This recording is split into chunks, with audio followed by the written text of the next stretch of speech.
How's it going, everyone? My name is Justin. I'm here with Elon, and welcome to another episode of the Street Fighter Podcast, where we're just going to be jumping right in and talking about the Street Fighter V netcode fix that came out for PC. And it's so funny because we weren't going to record anything. Nope. Initially. But we were actually, like, not even 10 seconds ago, we were sitting on the couch talking about the netcode. We were talking shit about MVCI first. Right. And then we managed to... We talked about Street Fighter Cross Tekken. We talked about MVCI. We talked about...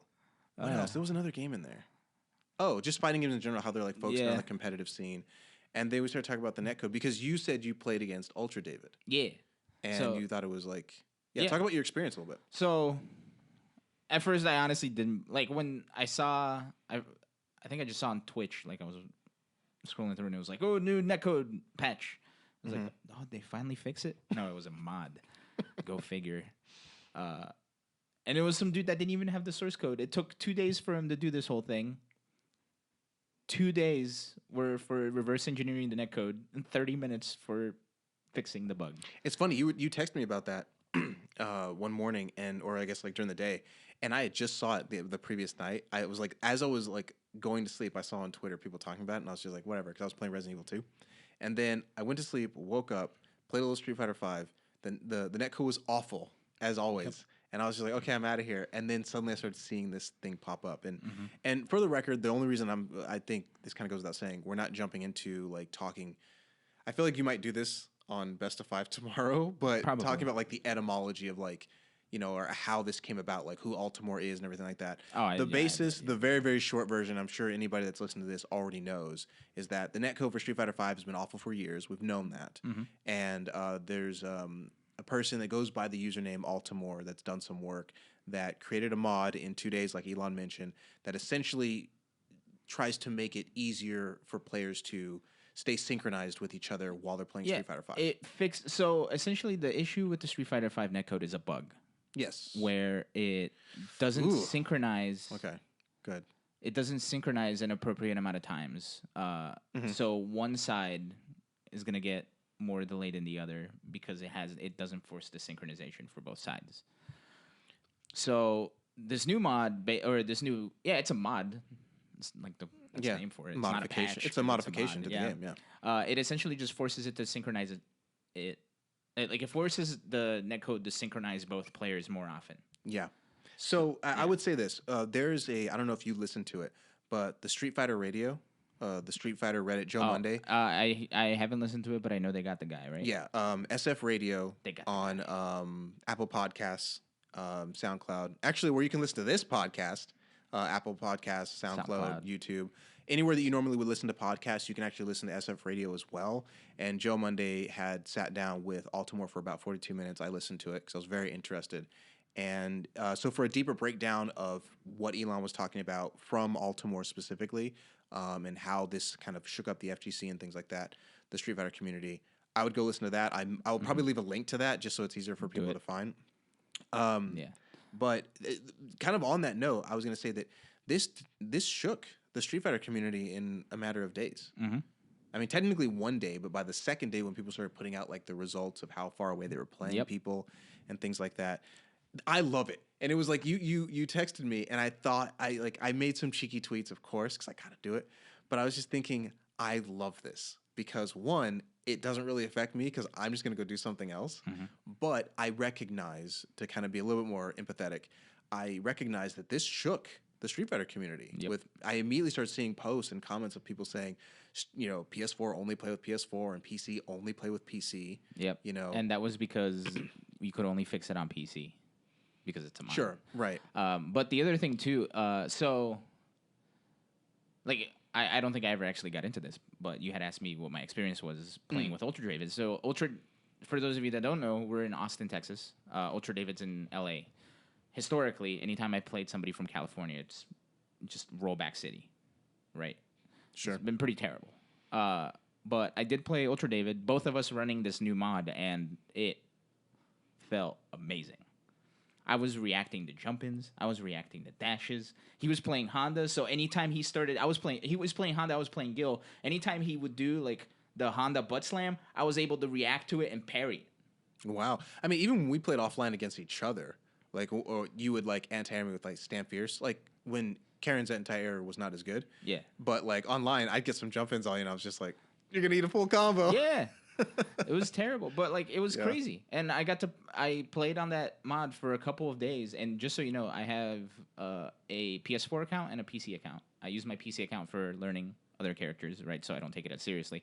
In my PC account, I was consistently stuck in gold just because I was learning characters and I wasn't taking it seriously. When I downloaded this mod, in the matter of one day, I went from regular gold to super platinum because I could just react to everything now.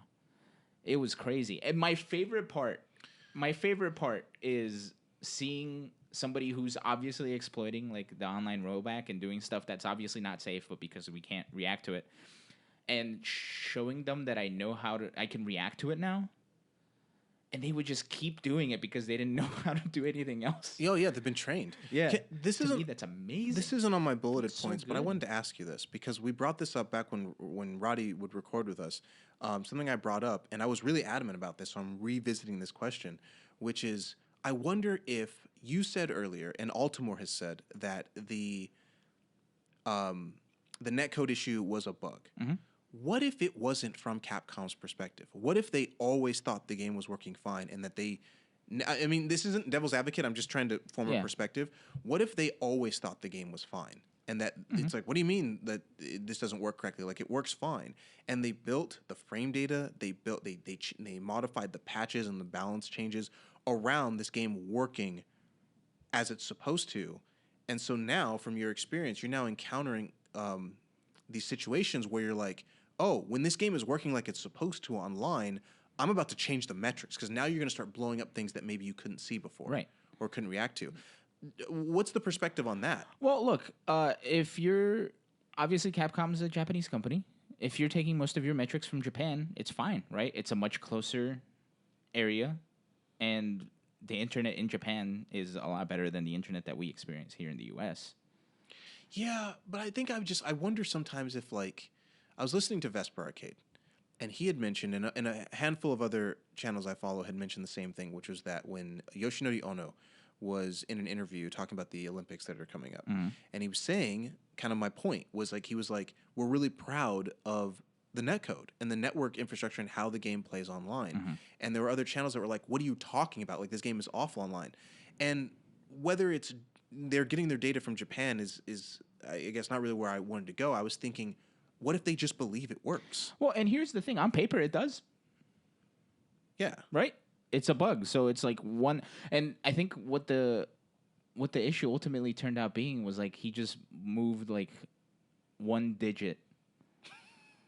Like he just added like a digit to something. Okay, I don't know if I heard that, but he changed the digit. That is funny. Like it was literally like he said like 30 minutes to just go in the code and find what was wrong and just change it. He also mentioned, and I don't want to like step on SF Radio or anything, like their toes, but he did mention in there that like once he looked at it, like I think Joe Monday asked him something like, how long did it take you to find? Was it like you said it was a couple days, but it took like a week or something like that? And he said, nope, once I knew what I was looking for, and he had a pretty good idea of, Altimore had a pretty good idea of what he was looking for going in. Yeah. He was like, oh, there it is.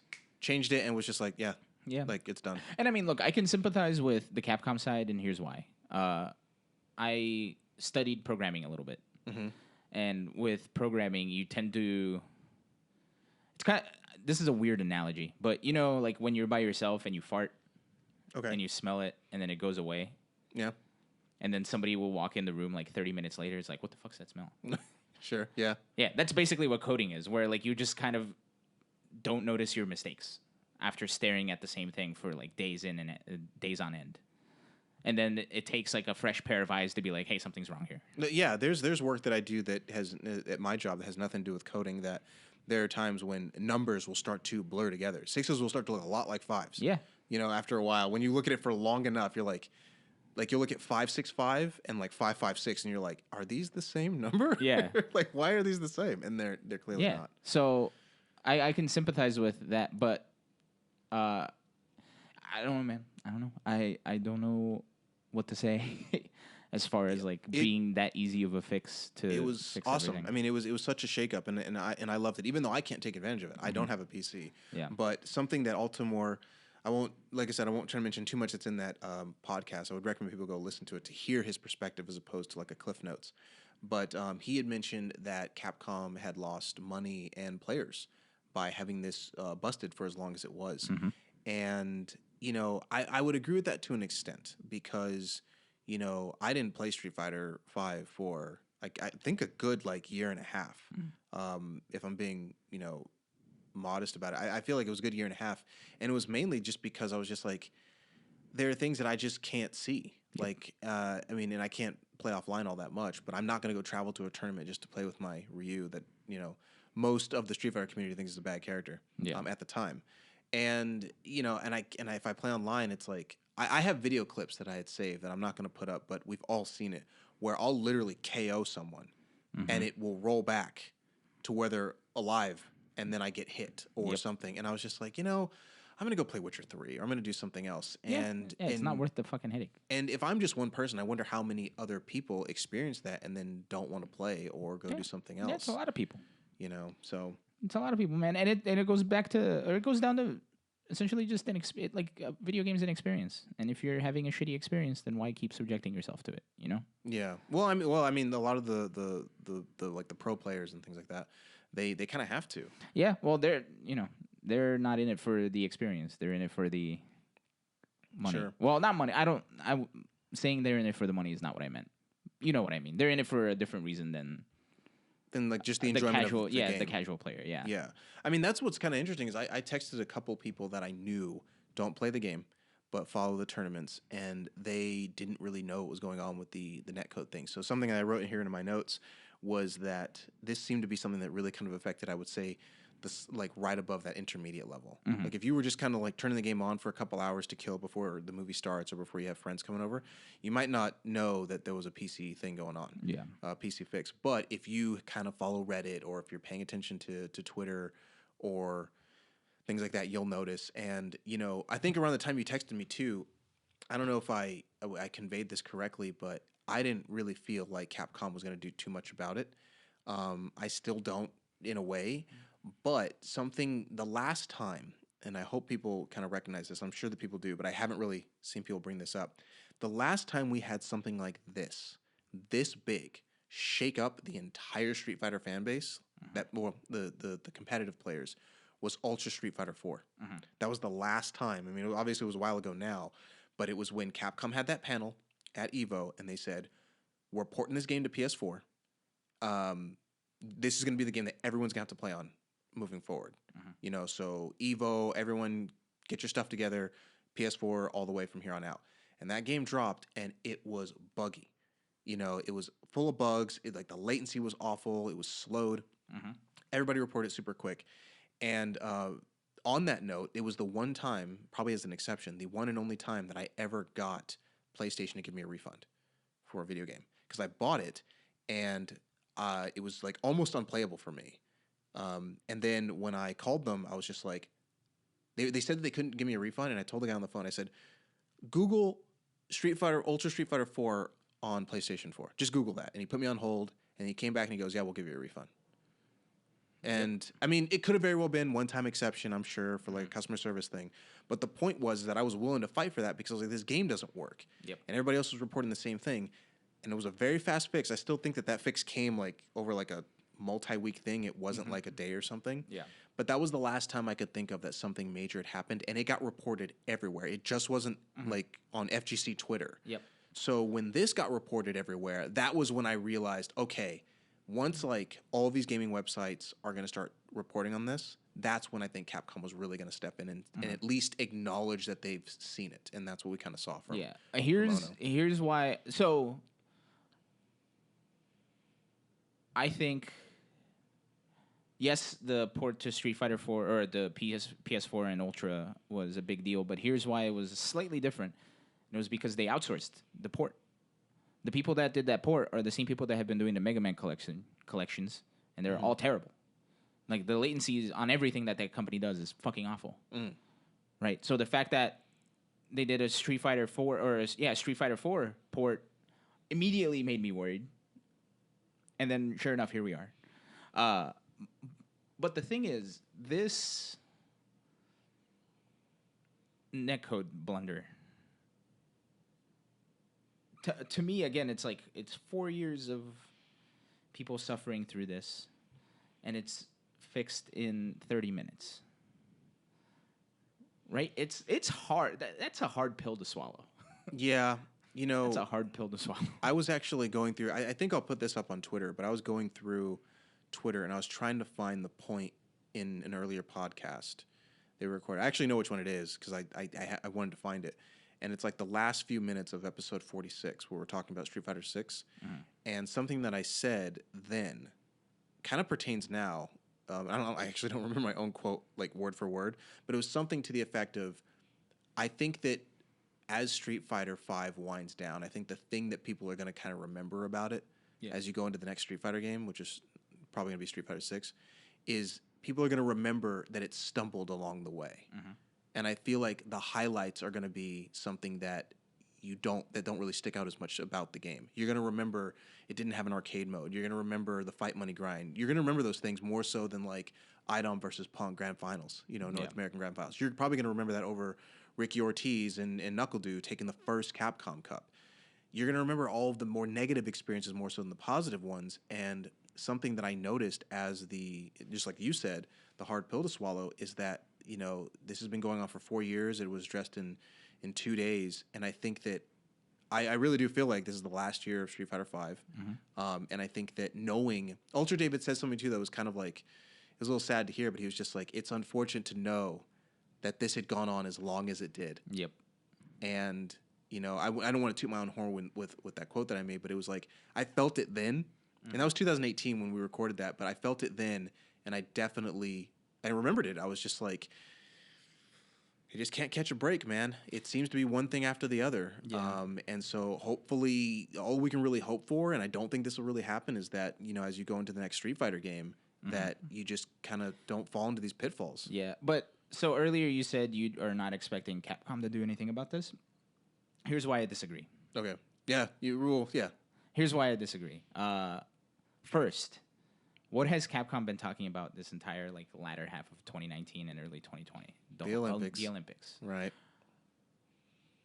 This patch, when you're playing against somebody that doesn't have this patch, so if you're playing against somebody that's on PlayStation, or if you're playing on somebody that's on PC that doesn't get this patch, because their client is not able to synchronize the netcode as fast as yours, their game is basically unplayable. It's bad. They're getting all of the rollback, and to the person who does have the patch, it looks perfectly fine. Right. So it's negatively affecting PlayStation 4 users, and it's negatively affecting people who have not modded their game. Coming at the heels of the announcement that there's going to be a shit ton of these online qualifiers, mm-hmm. Capcom has to do something about it. So did I not say this a bit earlier when we were talking over on the couch? Did I say over or under that they're going to do something? Because I think you're more of the opinion that they're going to do something. Well, and here's the thing too. We didn't mention this on the podcast, but we mentioned it over there. There's a maintenance happening tomorrow. Today. As of the recording of this podcast. Okay, we'll say it that way. Tomorrow. So Tuesday, January 14th, the same day that Dragon Ball Z Kakarot comes out.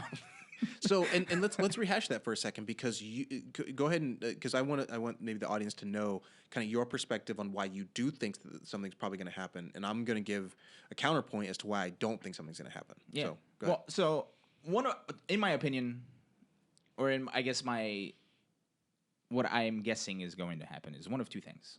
One, Capcom is going to outright get rid of this mod. Right? Okay. How they're going to do it, I don't know. They're probably just going to put some code that's if this is different than what we have it set to, kill the game. That was mind blowing. That was the thing that made me go oh yeah, I guess that could happen. But. Yeah. And again, the reason being is because this mod is negatively affecting people on PlayStation 4 or people who don't mod their games or can't mod their games.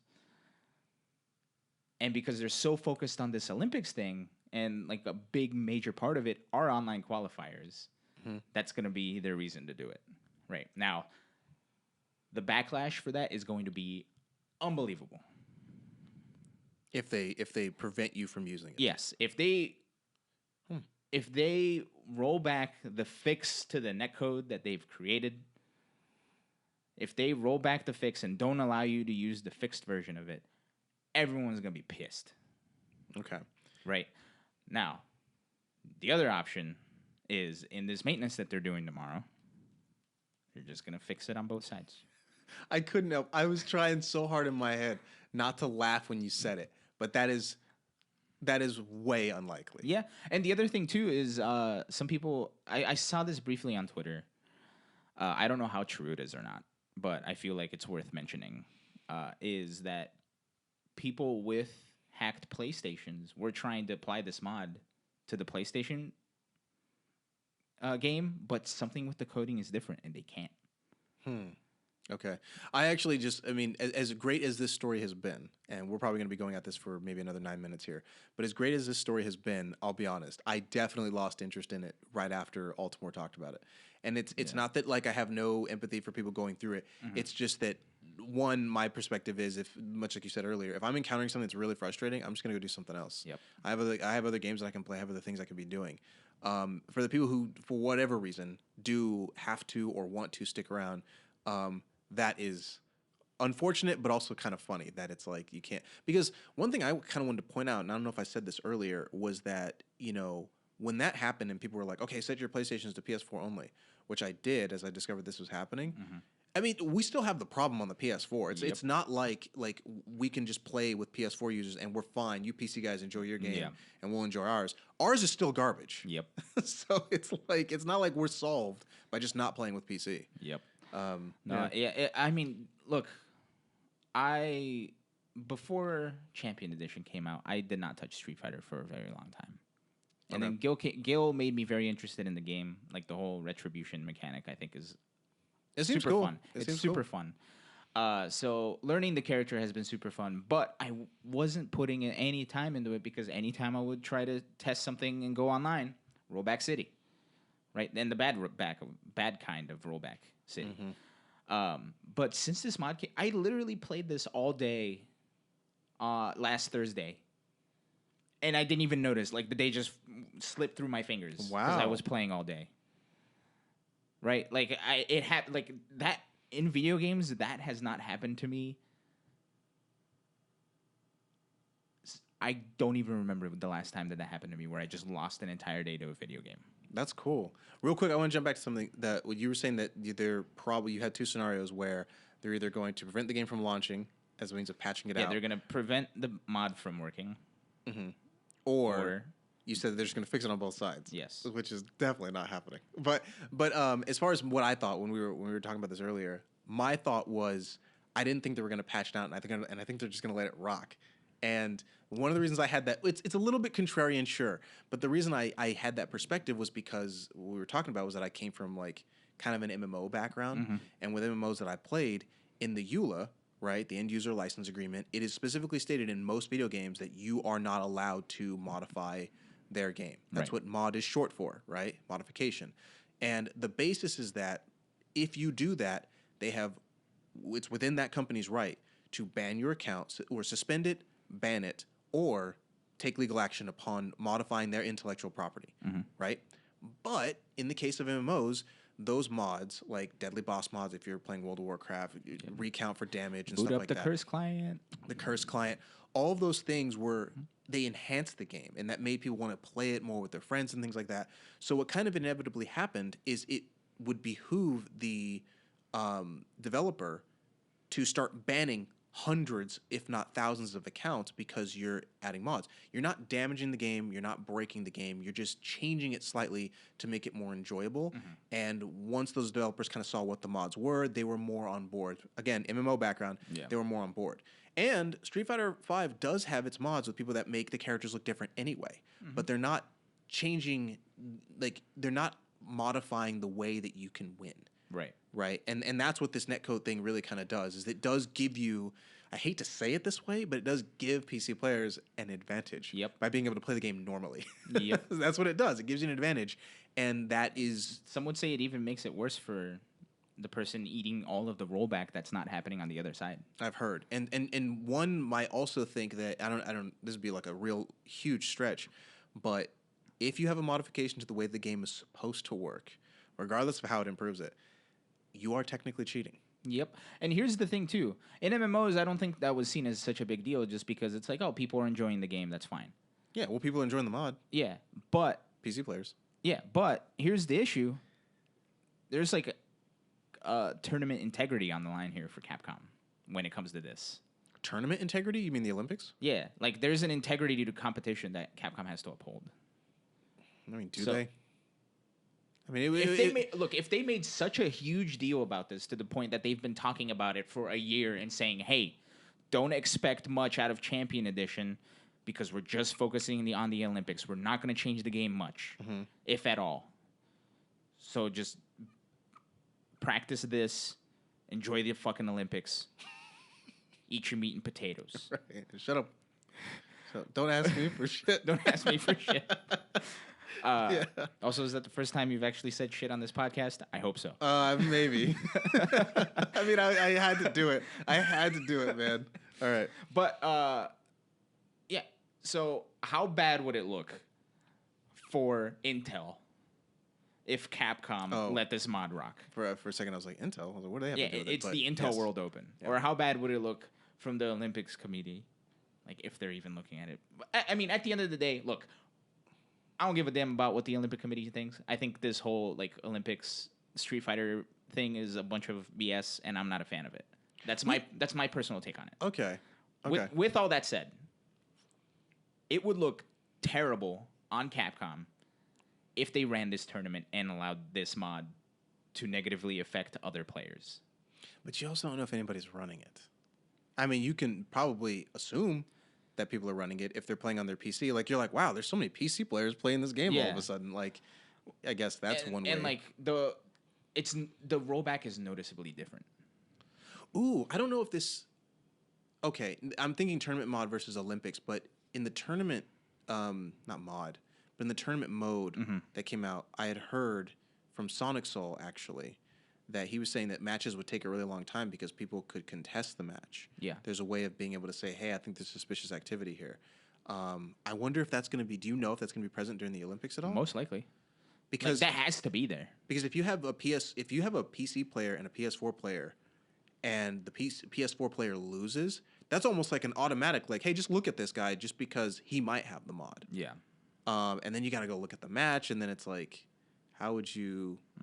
tell the rollback? I mean, there's a can that we're not going to open right now. Yeah. With regards to that, but yeah, man, it goes back to that thing I said earlier. Like, they just can't catch a break when it comes to this game. Yeah. Well, I mean, look. I mean, they caught. It's not all bad. There's an optimistic side of me that thinks that they're going to be fixing it tomorrow. Okay. Now, am I wrong? Most likely. But there's a side of me that believes in Capcom and thinking that now that they know what to fix, because the documentation has been very clear on what was wrong, they're just gonna fix it. That'd be cool. I mean, again, I don't want to sit up here at and try to say like I don't think they're gonna do it because I have some vendetta against Capcom. Because my 600 hours in Monster Hunter World is like totally contradicts that. But it's I guess it's just one of those things where something that I do harp on a lot when it comes to Street Fighter, especially, and I have like a weird counterpoint in here for myself, but. It's that numbers oftentimes push things. The longer I exist in a corporate environment, the more I hear and I speak with leadership and management for different parts of businesses, and how a lot of stuff is just like getting work done. How does this affect sales? I think we talked about the Last Chance Qualifier and how it wasn't streamed, and then I think that Event Hubs was talking about the fact that they had heard through the grapevines that it wasn't going to be. Like, it didn't push the numbers and viewership that Capcom had wanted, so they just opted not to do it. Like, even though publicly Michael Barton was like, oh, logistics, we can't do it, from what I heard from someone who claims that they had like a more Capcom insider info into it, it was, hey, we don't think that's going to do well viewership-wise, so we just didn't do it. If that's the case... Then they're wrong. Okay, I mean, they could be wrong, but I guess if that's the case and it came from a Capcom person, and let's just look at it from the perspective that they might be right. It's at least, we can point towards it being like numbers affected it, right? Yeah. It was like, we need to hit 40,000 people watching. The last time we did an LCQ and all of our other streams, it had been pushing these numbers. So given that, let's not pay to do this on this day when it's not going to get the numbers that we want. Sales in units or players active online or that kind of thing. So it's kind of a long way of saying that I feel like unless they know or they truly feel like it's going to affect them in some sort of way that's going to affect profit, revenue, sales in some fashion, then I don't think that they would change it. Especially if, like, can you imagine if you try to go to a meeting with that and somebody goes, well, it's been fine for 4 years. Like, that's the exact opposite counterpoint, is that somebody could just, you go, hey, this guy fixed it in 2 days. And they go, oh, that's cool, but it's been working fine for 4 years. Yeah. Ono just had a meeting with or just had an interview where he said that they were really proud of the netcode. If they feel that way and they've been proud of it for 4 years, why change it? Here's the thing, too, is Ono has been... I think we've had this discussion before, and I hate the fact that it keeps happening over and over again. I think we have every discussion on this podcast at some point. But I actually, it makes me hate all of humanity when all of this happens. And it's when people start being abusive towards the devs on social media, right? I absolutely hate it, and it's deplorable. And if you're one of those people that does it, stop. I was going to use a lot more colorful words, but I think I'll just leave it at that. Yeah. With all that said, Ono actually replied to some of the hate that he's received on Twitter. Yeah. To the point where I think that's part of why I think it's going to be addressed. I'm pulling it up right now. Oh, you don't have to do that because you got to bail out of here anyway. And I only wanted to record like a 30-minute thing. So after Ono's been getting all this, to the point where he is sarcastically replying to a couple of people, somebody says, Ono, actually it was Akiro P4 says, Ono, you deserve better than that. Don't let this type of person get in your mind. Sure, the netcode situation is a problem and we want it to be better even more after one person was able to show it to us that it's possible to fix. We will always respect you as you respect us. We love Street Fighter. And he replies with, I'll try hard to win back your trust. You know, I was going to quote tweet that. And I wanted to, before I found out he was getting all the hate. And I was going to say, I was going to hit him with Yoda. You know, do or do not, there is no try. I wanted to hit him with the Yoda so bad. But then I saw, like, the other stuff that was happening to him. And I was just like, yeah, I'm just going to stick with the Papa Johns. I think that's good enough. we'll let Papa speak for everybody. Papa's in the house. Oh, man. The Day of Reckoning. Oof. The Day of Reckoning is tomorrow, dude. Oh, no. The Day of Reckoning. It's, it's literally... It's binary. It's black or white. Like, either it's getting fixed or it's not. That's literally, you know. I almost want to have a post-mortem of this tomorrow. Well, you think that they're going to do something about it. I don't. So, I mean, that's good enough. I mean, I hope they're going to do something about it. I think everybody hopes they're going to do something about it. Well, I think everybody hopes they do the right thing about it. Or what we perceive as the right thing about it. All right. Well, yeah. It's been an interesting discussion. We'll see what happens. I don't know if we'll record anything next week, but we'll see if we can give some sort of update if there is one. Well, if it's fixed, we'll play a 1st to 10 online for pizza. For pizza? Yeah. 1st to 10? Like me versus you, or like us versus randoms? No, me versus you. Okay. You know what? I'm probably gonna eat my words by saying this because this has been happening for like the past 6 or 7 months. My review's looking pretty good. Yeah. I think it came from not playing for so long though, because like I would watch people do stuff that I'm like, yo, you're just swinging at the air right now. Let me just solar plex you right quick. Yep. But you know, you haven't seen my gill? I haven't. Dude, by the way, I was gonna put up another cheeky tweet where it's like, have you seen that like the meme of that guy like that's trying to resist fapping and he's got like the hand and he's like, he's fighting it. I was gonna put that up because I came back to play Street Fighter when the balance patch dropped, and I texted you this. I was like, I don't know how anybody fights. Like Ed has a whole new move. Yep. That I need. Like he has like this uppercut thing, and I was just like going through like the game Capcom, and I had like 12 tabs open, and so when I get a fighter, I'm like, okay, I'm clicking through the tabs, like trying to scroll down, like, okay, what is this punishable stuff? So I was thinking about actually buying the championship edition, like game, the upgrade kit. Yeah. And then this happened with the netcode, and I was just like, maybe I won't buy it. Which actually kind of plays into what Altimore said. Like you lost out on $25, however many $25 that ends up being. But you lost out on that because I just found out that this game could run better and I just don't get a chance to use it. Yep. So I'll just go spend my money on Well, something else. maybe if they fix it tomorrow, you'll get it. Who knows? We'll see. It's in the hands of the Cap gods. Oh boy, tomorrow's gonna be a crazy day, man. The day of reckoning. Oh yeah, Dragon Ball Z Kakarot comes out.